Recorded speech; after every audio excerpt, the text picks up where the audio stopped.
What on earth does it mean to exist? Like, what is actual existence? What is existence?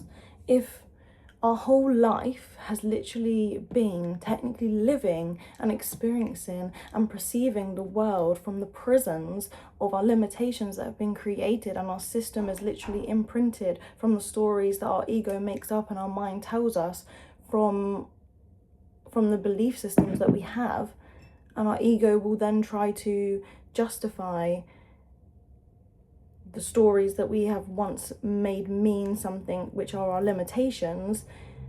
The ego will then justify with daily experiences to why they are the truth.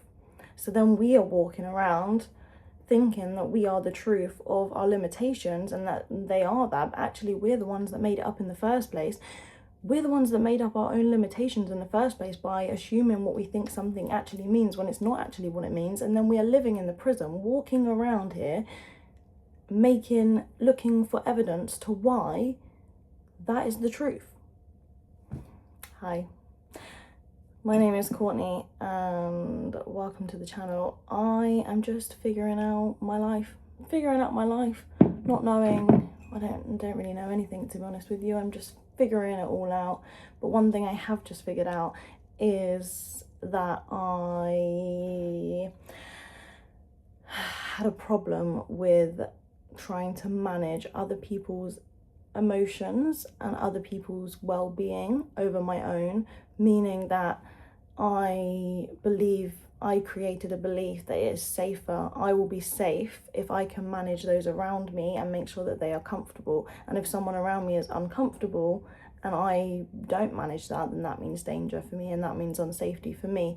Purely because I think when I was younger, my dad did drink a lot and he did get quite angry and smash up rooms, and he was very controlling. And as a little girl, it was kind of my role to try and calm him down and talk him out of that, to, you know, protect the house, protect myself, which then I think has led to growing up now being the peacemaker and now putting everyone else's needs before mine, because if I put their needs before mine, then I'll be safe, right?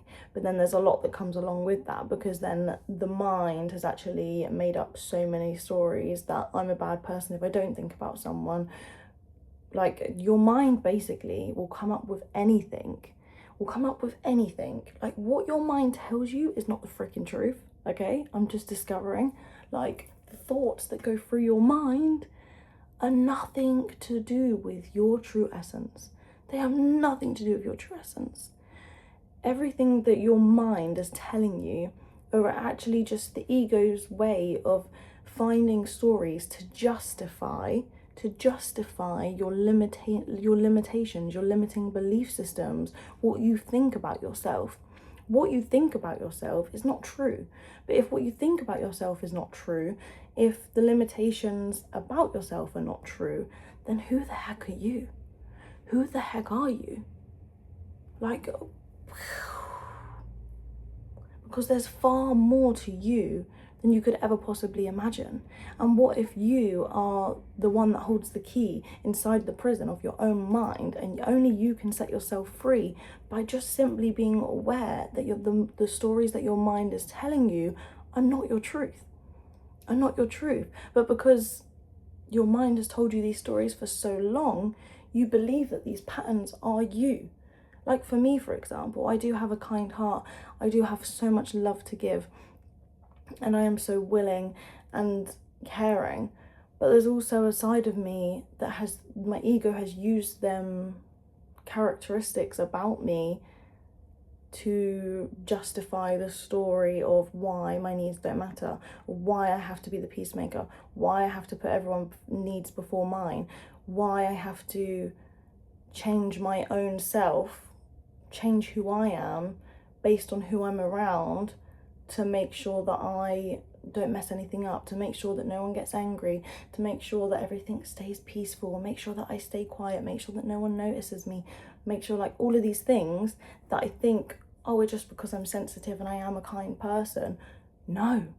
Why can't I be a kind person, a loving person, and be outgoing and allow myself to be seen and to stand up for myself when someone speaks down to me, stand up for myself. Like, both things can be true. But you have to be careful, because the ego will justify your personality, your characteristics, your true essence. It will use it.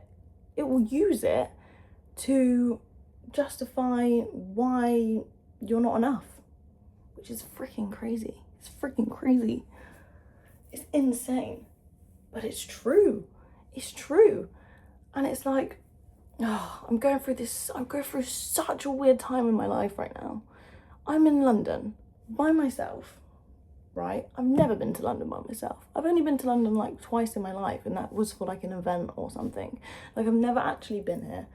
It's like, I don't know what time it is. It's like 8:30 in the morning. I've already been on a walk, a stroll around the town centre, because I told myself that I was scared of London, that I didn't like to be around loads of people, but that was actually just a protective mechanism for me to not put myself out there and to not surround myself with loads of people, when I remove them stories and remove them thoughts, and I put myself out in the city, and I go on a walk by myself, I see the beauty, but I couldn't see the beauty before. And why couldn't I see the beauty? Because my mind is making me believe things that aren't freaking true. Like, I don't know how much more to express to you, but your mind tells you things that are not your truth. Your mind can only tell you things based off your nervous system, and your nervous system has only learned the things that you, from situations, scenarios and circumstances when you were younger, of what they mean and what you made it mean to yourself. That is imprinted like data in your system. It is printed like data in your system. And you know, we always think, oh, we have to rewire, like we have to change the system. But actually, you can't go back and change the old data. You actually have to be willing to become the new system. And so instead of focusing on, oh, how can I change my old system of fear, of scarcity, of self-doubt, of low self-worth, of all of these things, instead of thinking, well, how can I change that version of me? You can't change that version of you. That version of you has already been created. It has already been imprinted through your nervous system. But what you can do is create a new version of you. And I don't mean new as an entirely new you. I mean the new version of you, the version of you that you have always been, with removing all the crap. The crap that's on you, the crap that your mind tells you, the crap that your system believes is safe for you. Remove it all to create a new you.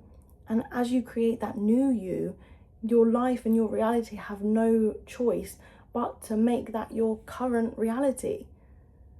So it's not about going back to the old versions of you and physically changing that old version of you, because that old version of you has already been created. It's already been existing, and it's already been living, maybe until this moment.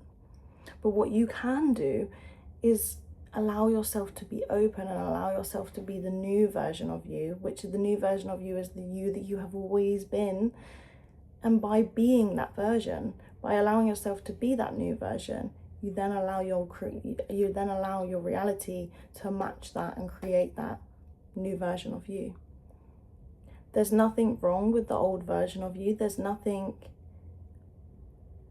that you have done wrong to why you need a new version of you, but it's just the truth that the old version of you has only been existing via the truths that you think were you.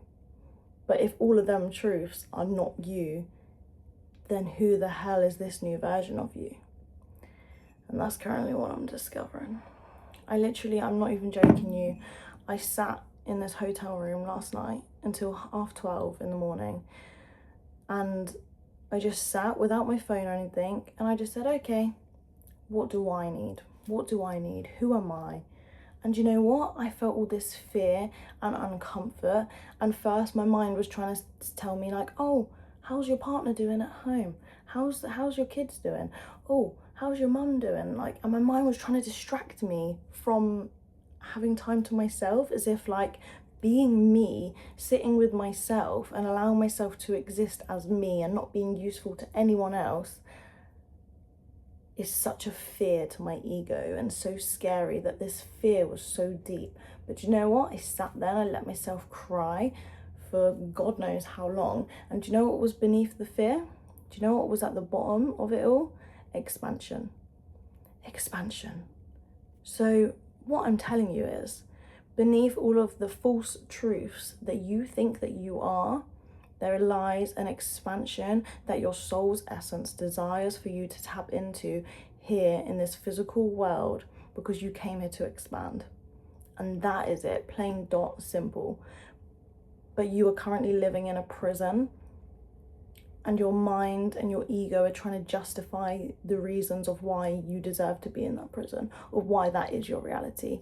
But actually you hold the key to open the door and say, actually mind, actually ego, that's not my reality anymore. I'm stepping into this new version of me, and that is going to be my reality, and this is where I create from, and this is who the hell I am.